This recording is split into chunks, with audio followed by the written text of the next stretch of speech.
The final whistle, a good performance, a good result in the rain at Celtic Park, and really just what the manager was looking for. Absolutely. Listen, it's all about winning. When the next game you've got to take care of, the performance has got to be better, you've got to play with more energy. You're getting legs in the guys, it's obviously not had a lot of minutes. That's important as well. You come through without any injuries, you get a clean sheet and back to winning ways, and thoroughly deserved that today.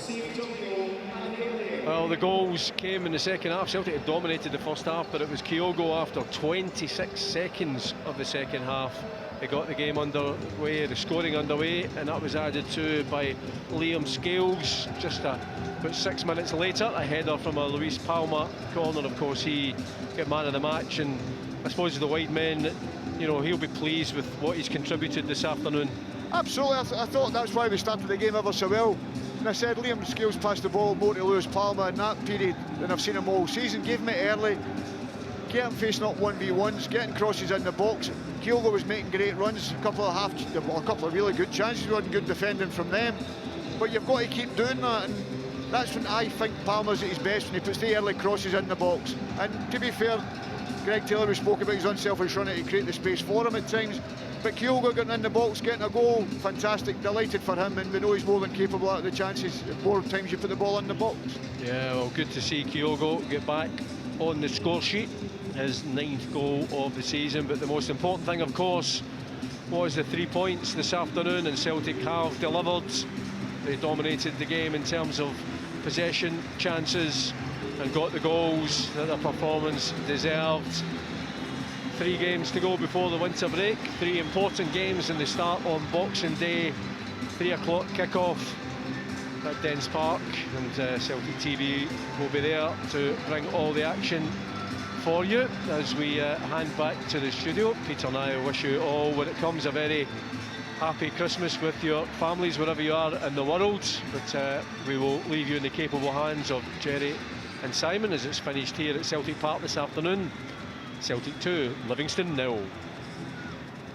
Celtic spreading the Christmas cheer in the wind and the rain at Celtic Park. A dominant 90 minutes, a clinical start to the second half that made sure the 3 points going Celtic's way. 5 points clear at the top, albeit having played a couple of games more. But Simon Donnelly, much better from Celtic this week, and they got their rewards in the second half.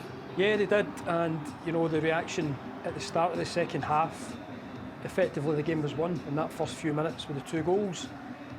We spoke about it at half-time. It was important that the boys didn't get too frustrated, too despondent. You know, 0-0, it can be tricky at times, especially with all the pressure and disappointment of the last week or so.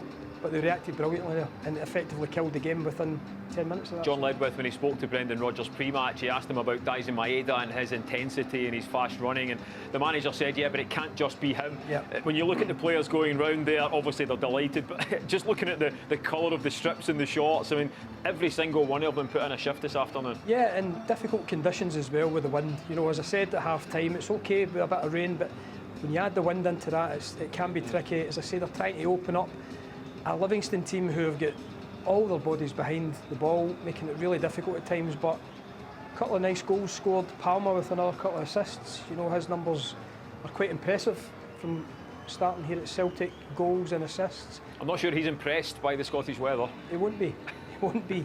But he'll be happy to go up the road tonight with 3 points secured. It's a big 3 points.